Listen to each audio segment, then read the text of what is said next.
Are you worried about Rupert Lowe setting up this rival group, Restore UK? It's just happened. Quite a lot of the audience may be following what Mr Lowe is doing now. He's out of reform. Mm-hmm. Well, look, it's a democracy. People are entitled to start parties, and we'll see what level of support will be achieved. I mean, look, the first past the post system, you know, someone who was chairman of this party for a considerable period of time, you know, it is really, really difficult. And I think people underestimate how hard it is. I mean, Nigel himself, if you remember, tried a number of times to just become an MP, let alone get us into this position. So, you know, look, all we'll do is continue to make our argument. It's worrying for the right to be this divided. You've got Rupert Lowe doing... Well, there you go. This is GB News Originals. I'm Emily Carver. Please do give this video a like and subscribe to our channel for more content like this. And do leave a comment. Let me know what you think. His thing, Reform doing your thing, the Conservatives doing their thing. We talked earlier about the prospect of some kind of Lib Green coalition. If that beat Reform on its own, you'd have to start doing deals with the right, wouldn't you?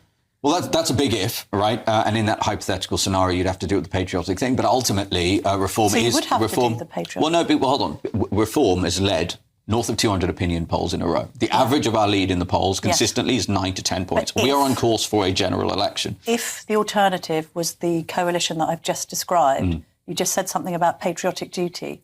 Are you saying that if it came to it, that the right would have to unite to see off a progressive alliance? Well, I think as soon as you're in the territory of that conversation, look, frankly, this is why I came into politics, I'd be extremely concerned about the way the country is going to end up, because there's nothing, frankly, right about the Tory party in terms of how they've governed. And by the way, as a result of the recent defections to reform, I would argue the Wets are now going to continue to dominate the Conservative Party. Yeah, so all we're talking about there... difficult to do a deal with. I'm merely making the point, because I'm going to hammer in on this. Yeah. You're not ruling out a future coalition if it prevents a progressive alliance taking control of this country. The Greens, the Libs and Labour, are you and Nigel Farage and others going to stand by and let that happen because you don't think you can do deals with the Tories or indeed Rupert Lowe if the time came? I think the focus for us is to ensure that we win an outright majority at the general election. And again, this isn't just something I'm saying, Camilla. It's why I came into politics. My position on this has been consistent. I voted Tory historically. I was a member of the Conservative Party, right? I was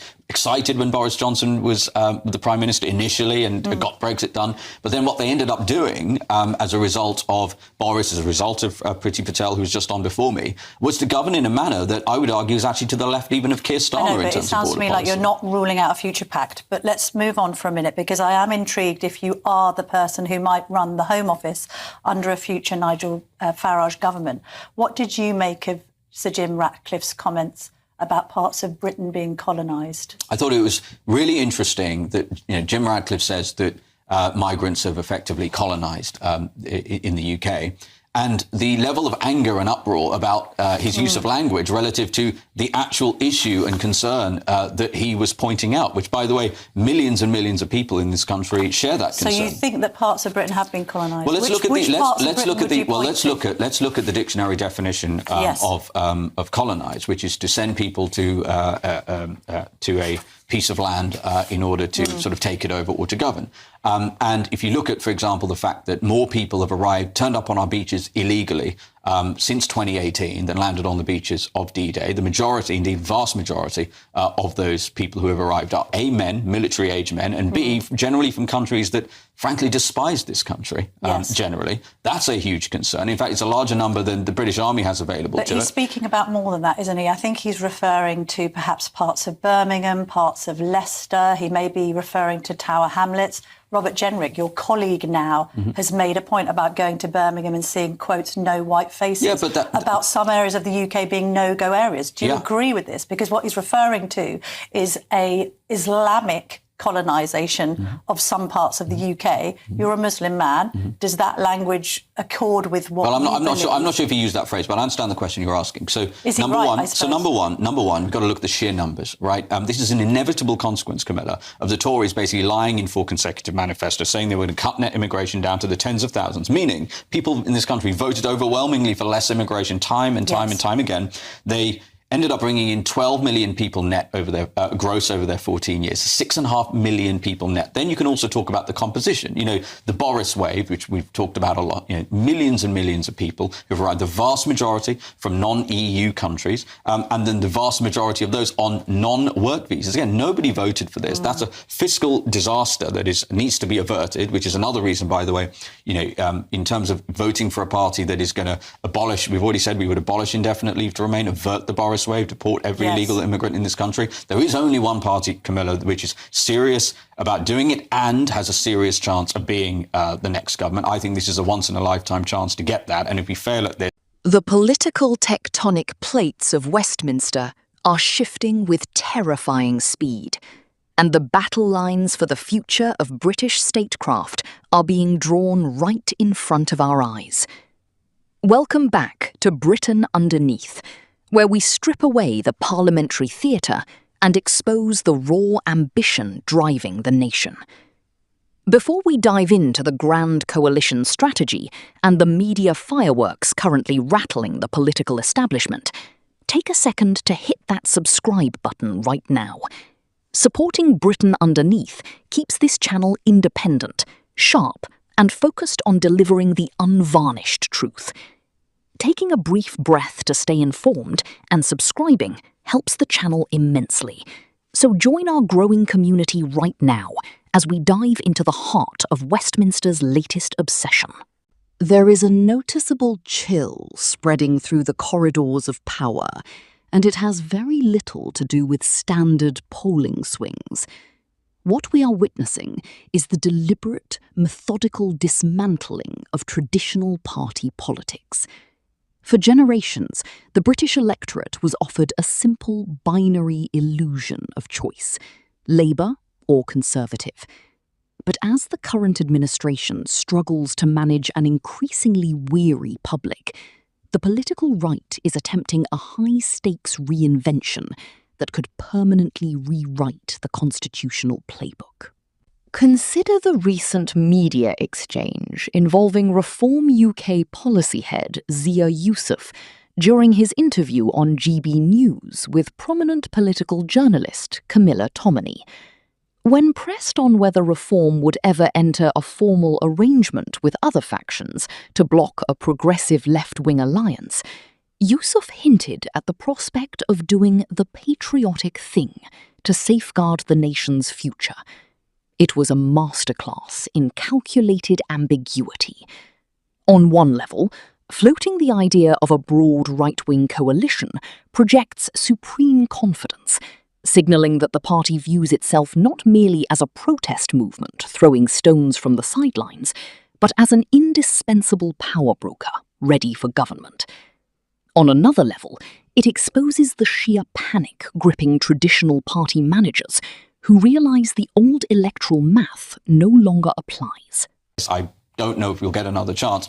And then to the point about certain areas in this country, the Green candidate, again, this isn't just my opinion. The Green candidate in Gorton and Denton has just put out a leaflet in Urdu. Yes. And we're seeing this, we've got these Gaza MPs. Steer away from discussing the by-election purely because we then have to list every candidate. But I'm just being in general. Say even if you looked at Tower Hamlets and the situation there, OK, this is a council which is now full of, I suppose, some British, but a lot of non-British people, lots of non-British surnames. If that's what Jim Ratcliffe is referring to, I don't know. Parts of Birmingham, I've just expressed what Robert Jenrick said about parts of Birmingham. He also used the term no-go zones. Leicester, same could apply. What can Reform actually do about that? Because if you agree that these areas have been colonised, can they be decolonised? And should they be? So the first thing we need to do is stop the situation getting worse. Right? At the moment, it is not only getting worse, it is getting worse at an accelerated manner. I mean, more illegal migrants have turned up on boats under Keir Starmer than any other prime minister, right? So we're now already in a situation that is deteriorating fast. We need to stop the boats from coming. Number two, yes, we need to embark upon mass deportations. That is no longer a controversial position. I mean, of people that have been here for a long, long time. If your status is illegal, we're clear about this. You should expect to be deported. Legal, but you haven't integrated, you don't speak English, and you are colonising your own local area. Well, that's where our indefinite leave to remain policy comes into play. So what we have said is our expectations, and Nigel's expectations as Prime Minister of migrants in this country on ILR, will be, number one, that you speak English to a good standard. Number two, because the current standard of English requirement, by the way, is a joke. It's nowhere near it. So it needs to be a higher standard. We've been clear about that. Number two, you cannot commit crime. And number three, you need to more than pay your way. Right, you need to be a net positive contributor to the economy, and that manifests in the form of a materially higher contribution payment, minimum salary requirement. Yes, we'll have things like spousal routes and things like that.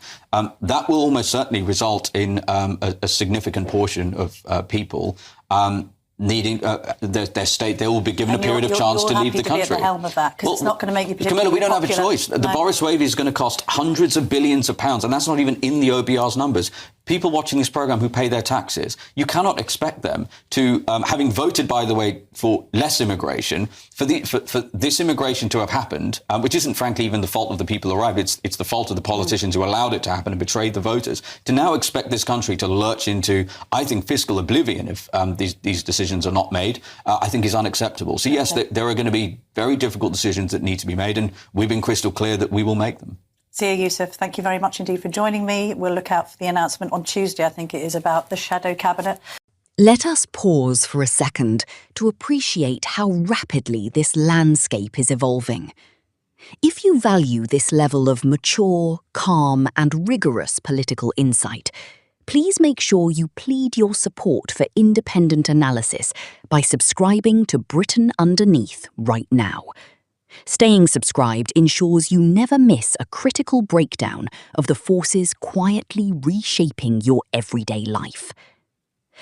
To understand why this talk of coalitions and shadow cabinets is causing such a stir, one must examine the cold, unyielding reality of the electoral system. Under normal conditions, first past the post ruthlessly punishes a divided movement. When competing factions fight over the same electorate, they inevitably hand the keys of number 10 to their ideological rivals. For decades, the legacy Conservative establishment used that exact threat to force dissatisfied voters back into line. But that spell appears to be thoroughly broken. The strategy currently being deployed is a direct challenge to the establishment. By floating the prospect of a united right while simultaneously rolling out policy teams and welcoming defectors, the new insurgency is executing what looks remarkably like a takeover bid. They are effectively telling the traditional Tory machine that if a coalition ever materialises, it will be dictated on fresh terms, driven by uncompromising priorities, and led by figures completely untainted by past administrative failures. This dynamic becomes even more striking when you analyse the sharp exchange surrounding media commentary and demographic strategy. During the broadcast, Tomini pressed hard on whether an alliance with legacy figures or splinter groups like Rupert Lowe's Restore UK would ever be feasible, particularly given past public fallouts and heated rivalries. Youssef brushed off the historical disagreements as standard political noise, redirecting the focus entirely towards structural policies like indefinite leave to remain status overhauls, economic contribution checks, and border enforcement. Yet, beneath the polished media rounds and the bold television appearances, fundamental questions remain unanswered. Building an insurgent brand on media presence and sharp critiques is a fundamentally different discipline from operating the heavy, grinding machinery of state. The moment a political party moves from pointing out institutional decay to presenting itself as the actual administrator of the realm, it invites an unprecedented level of scrutiny. How does a movement built on anti-establishment defiance handle civil service resistance, complex economic trade-offs, and administrative reality? Furthermore, the right remains fundamentally fractured beneath the surface. The emergence of rival factions and ideological purity tests demonstrates that this movement is far from a unified bloc. Personalities clash, local constituency organisations take time to construct, and maintaining party discipline across hundreds of prospective candidates is a notoriously brutal task. If you are finding this deep dive into Westminster's subterranean power struggles valuable, encourage yourself to stay informed right until the very end of this video. Do not forget to hit the subscribe button for Britain Underneath and share this video with anyone who wants an unfiltered, mature perspective on British public life. Taking that single second to subscribe truly aids our channel in continuing to deliver high-standard content without fear or favour. What makes this precise chapter in British political history so captivating is the complete absence of a safe consensus. The governing Labour Party finds itself navigating an exceptionally narrow path, trying to manage a fragile economy while keeping a volatile coalition of voters intact. Meanwhile, the official opposition is trapped in a classic identity crisis, unsure whether to pivot left to regain suburban voters or lean right to stop the bleed to insurgent parties. Into this political void steps a brand of rhetoric that refuses to play by the polite, sanitized rules of traditional Westminster etiquette. Whether this bold strategy culminates in an outright majority, a formal coalition of the right, or a catastrophic vote split that solidifies rival power for a generation, remains the defining question of contemporary British statecraft. But one reality is already crystal clear. The legacy parties can no longer rely on inertia or voter fear to preserve their dominance. The subterranean currents of British public opinion have moved, and the political surface is finally catching up. Thank you for watching Britain Underneath today. To ensure you remain thoroughly informed and never miss our sharp, mature breakdowns of the UK political scene, please take a moment to subscribe, leave your thoughts in the comments below, and return to watch our other deep dives as we continue to expose the real power struggles shaping the nation.